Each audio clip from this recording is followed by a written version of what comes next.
হ্যাঁ বন্ধুরা, আজকে এলাম অফ অফ ক্যামেরা একটু কথা বলি। অনেকগুলো ভিডিও দেখলাম, আর এই ভিডিও দেখে এত বাজে লাগছে, আর কমেন্টসগুলো দেখে সত্যি অবাক লাগছে। ম্যান্ডির ভিডিওতে সেরকম কমেন্টও রাখেনি, এটা সবাই বলছে, আর দেখছিও একদমই রাখেনিও। এটা না রাখার জন্যই এত ক্ষোভ মানুষের, যে ক্ষোভটা উগরে দিচ্ছে এই নিলয়দা আর এদের ভিডিওতে, মানে আমার ব্লগে।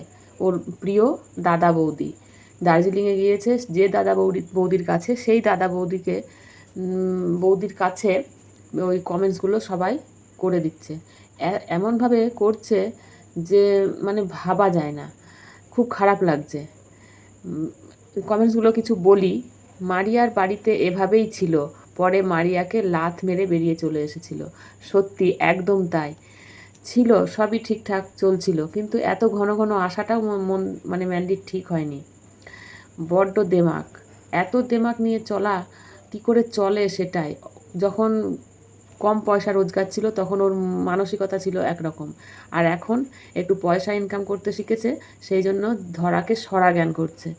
অনেকেই বলছে যে ওকে সংসার করতে দেয়া হোক। সংসার তো ও করছিলই, কে বারণ করেছিল সংসার করতে, আর কে বাধা দিয়েছিল? সোশ্যাল মিডিয়াতে এসে ওর বরই তো ওর সম্পূর্ণটা খুলে সবার কাছে একবারে হাড়ি ভেঙে দিয়েছিল। কেন সেই জিনিসগুলো না করলে হতো না? সবটা এই সোশ্যাল মিডিয়াতে এসে একবারে খুল্লা বলেছে, ড্রিঙ্ক করেছে, ঝগড়া মারামারি মানে কিছু বাদ দেয়নি।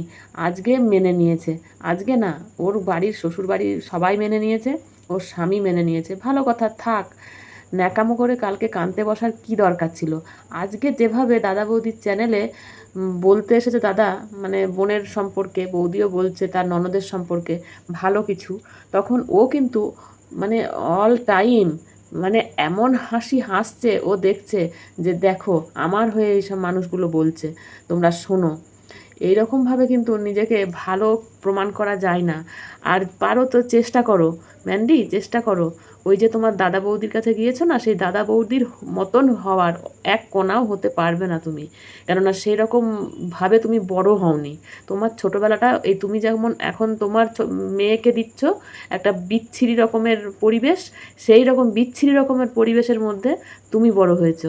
আর দেখো তুমি, আমি ভিডিও দেখতে দেখতেই কথা বলছি তোমাদের সাথে, ভিডিওতে করছি, যখন ও দাদা বৌদি কথা বলছে ও মাঝখানে হাত বাড়িয়ে বাড়িয়ে কতবার যে কথা বলতে এসেছে তার কোনো ঠিক ঠিকানা নেই। আর হাসি তো মুখে লেগেই আছে। এত হাসি পায় কি করে? এত হাসতে পারে কি করে মানুষ? কালকে রাতে মানে এই ভিডিওটা চলাকালীনই কিছুক্ষণ আগে ওরা, ও ম্যান্ডি বিশেষ করে ভিডিও করেছে কেঁদে। সে নকশা করেই কাঁদুক, চালাকি করেই কাঁদুক, আর চোখে ভ্যাসলিন লাগিয়েই কাঁদুক, কান্নার অভিনয় দেখিয়ে ভালোই কামিয়ে নিয়েছে। যেটা কামিয়েছে ওই রকম কামানোটা ও প্রত্যেকটা ব্লগে চাইছে, কিন্তু সবসময় কি আর কেউ দেবে? কালকে কাঁদতে বসেছিল বলেই কালকে অতটা ভিউজ হলো, আর এরপরে আবার ভিউজ আস্তে আস্তে আবার ডাউনের দিকে যাবে। তো এত ভদ্র শিক্ষিত মানুষের বাড়ি একটা গিয়েছে, সেই মানুষের বাড়িতে গিয়ে অন্তত একটু আমরা আশা করব যেন একটু ভদ্রতা শিখে আসে, নেকির মতন হাসি। এই যে কতগুলো মানুষ এখানে কমেন্টস করেছে, কমেন্টসগুলো আমি পড়ে শোনাচ্ছি। নেকির হাসি, হাসি দেখো, অসভ্য মহিলা একটা, কাল কান্না আর আজ হাসি ধরে না। কি নাটক, কি নাটক! লজ্জাও করে না ছোট লোকের মতন। কি আর বলবো, ভাষাটা আর বলতে পারলাম না। এতগুলো মানুষ চোখে এতগুলো মানুষের চোখে ধুলো দিয়ে ও মিথ্যে গল্প সাজাচ্ছে। সারা রাত কান্নাকাটি করেছে, এইরকম ওর চেহারার নমুনা? এটা বিশ্বাস করতে হবে?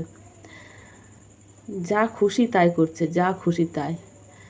তাই সবাই বলছে যে এই ভদ্রলোক খুব ভালো মানুষ, সেই জন্য এত সুন্দর করে ভালো করে বলছে যে ওর বোন, ওর বোনের দিকে যাতে কেউ খারাপ ভাবে নজর না দেয়, খারাপ কমেন্ট না করে, সবাই যেন ভালোবাসে। কিন্তু বলবো মন্দিরার দাদাকে বলবো যে ওর যে পুরনো হিস্ট্রি, সেই হিস্ট্রিগুলো কি চোখের সামনে সবার ভাসছে না?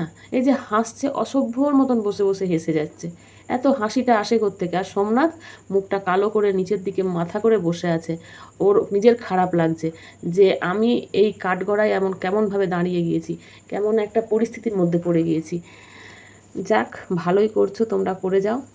তবে একটা আশা করব, এই যে মানুষগুলোর কাছ থেকে যাচ্ছ না, এখান থেকে কিছু শিখে যেও, বুঝলে ম্যান্ডি? এখান থেকে কিছু শিখো, শিখে যেও। মেয়েটাকে ভালো মতন মানুষ করো। কি অসভ্যর মতন হাসছে! আমি তো, আমার এদিকে ভিডিওটা চালানো আছে, আমি দেখছি আর আপনাদের সাথে কথা বলছি।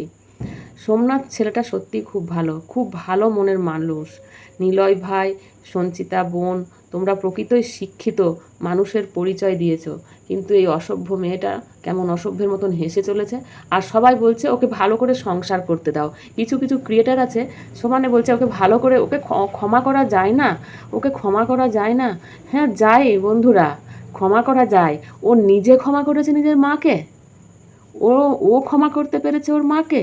ও যে সবার কাছে ক্ষমা চাইছে, সবার কাছে একটা করে আবেদন জানাচ্ছে, তোমরা সব ভুলে যাও, আমাকে ভালো করে সংসার করতে দাও, আমাকে ভালো করে বাঁচতে দাও। ঠিক আছে, সবাইকে বলছে, কিন্তু নিজের মায়ের ক্ষেত্রে পেরেছে ও নিজের মাকে ক্ষমা করতে? নিজের মাকে বাড়িতে ঢুকতে দেয়নি, নিজের মাকে বাড়ি থেকে বার করে দিয়েছে। মাকে নিয়ে ভিডিও করতে বসে গেছে নোংরা নোংরা কথা বলে, অসভ্য মহিলার মতন। কি করে পেরেছে সেগুলো? আজকে নিজে ক্ষমা চাইতে বসে গেছে, ভ্যান ভ্যানিয়ে কেঁদে ভিউজ কামিয়ে এক গাদা টাকা জড়ো করে এবার এখান থেকে হাঁটবে। লজ্জা লাগে না? কান্নার সময় মনে পড়েনি? ক্ষমা চাওয়ার সময় মনে পড়েনি? লোকের কাছে যখন ক্ষমা চাইছিলে যে আমাকে ক্ষমা করে দাও, আমাকে ক্ষমা করে দাও, কোথায় ছিল তখন তোমার সেই মায়ের প্রতি আবেগ, মায়ের প্রতি ক্ষমা? এখন কেন না? এখনো পর্যন্ত তুমি পেরেছো? 1 বছর ঘুরে গেল, 1 বছর পেরিয়ে গেল মানুষটার সঙ্গে বাজে সম্পর্ক যেটা তৈরি করেছিলে, নিজের বদমাইশি নোংরামি ঢাকা চাপা দেওয়ার জন্য মাকে হাত করে, মাকে বোকা বানিয়ে, মাকে লোকের কাছে অপদস্থ করে, মাকে অপমান করে, ছোট করে মায়ের নামে ভিডিও করতে বসে নোংরা মহিলা। উফ, তখন মুখ ছিল না? হাত নেড়ে নেড়ে, মুখ নেড়ে নেড়ে, চোখে জল নাই, মুখকে প্যাঁচার মতন করে কত ভাষণ দিতে বসে গিয়েছে। আর এদিকে নিজের মাটাকেই সে ক্ষমা করতে পারে না, নিজের মাকে দু চোখে দেখতে পারে না। তাহলে গোটা দেশের লোক কী করে দেখবে ওকে? বলুন আপনারা, যারা ওর পক্ষ নিয়ে কথা বলছেন তারা বলুন। আর যেসব ওই যে দাদা ভাই, দিদি ভাই, তাদেরকে বলছি, বলুন ওকে, ওর মাকে ক্ষমা করতে দিই, ওর মাকে ওর নিজের একটা সুন্দর বাসস্থান দিতে, সুন্দর একটা পরিবেশ দিতে। নোংরামির একটা সীমা থাকে মানুষের। নিজের মাকে যে ক্ষমা করতে পারে না, সে বসে যায় সোশ্যাল মিডিয়াতে ক্ষমা চাওয়ার জন্য। লজ্জা করে না,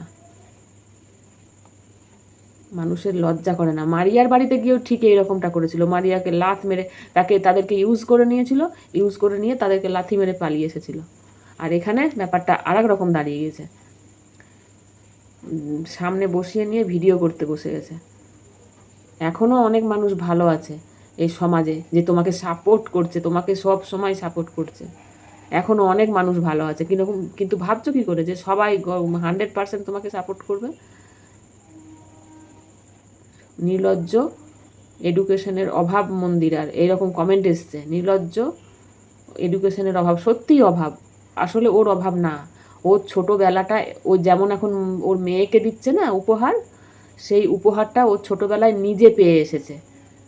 এই যে স্কুল নাই, পাঠশালা নাই, কিছু নাই, নাচতে নাচতে যেখানে খুশি সেখানে চলে যাচ্ছে, বই না, পত্র না, যে মেয়েটাকে মানুষ করব। মেয়েটাকে এখন থেকে শেখাচ্ছে, ফোন দিয়ে দিয়েছে, তুমি ফোন ভিডিও এন্ড করছে, ভিডিও স্টার্ট করছে, ভিডিওর মাঝখানে কীরকমভাবে চোখ মুখ ঘুরিয়ে কথা বলতে হবে সেগুলো দেখাচ্ছে, শেখাচ্ছে, দেখছে, মায়ের কাছে শিখছে। এগুলো অনেক কিছুই নকল করেছে মায়ের, ভবিষ্যতে আরও অনেক কিছু নকল করবে। তখন সামলাবে তো? তখন ভালো লাগবে? মেয়েটাকে মানুষের মতন মানুষ করার এখনও সময় আছে, চেষ্টা করলে এখনও হবে।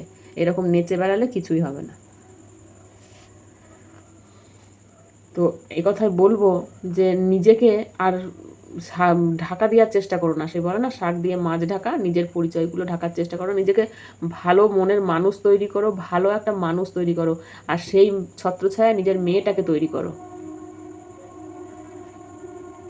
অনেকে এখনও বলছে মন্দিরাকে খুব ভালো লাগে, মন্দিরার ব্লগ ভালো লাগে, অনেকে বলছে। তার মধ্যে আবার কিছু মানুষ একদমই বলছে না।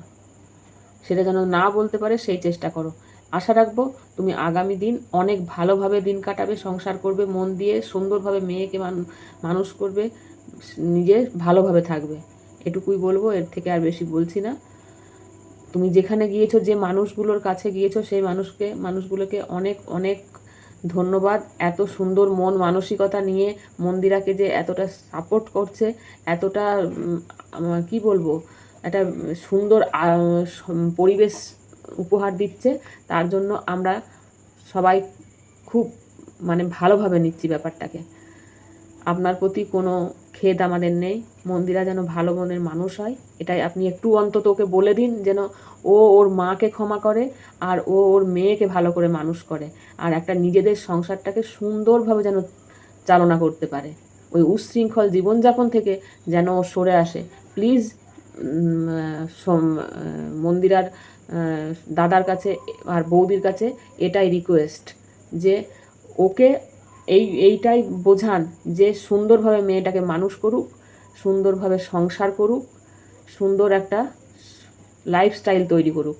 আপনাদের কাছে আমাদের তরফ থেকে, সবার তরফ থেকে এইটাই আবেদন, এইটাই রিকোয়েস্ট।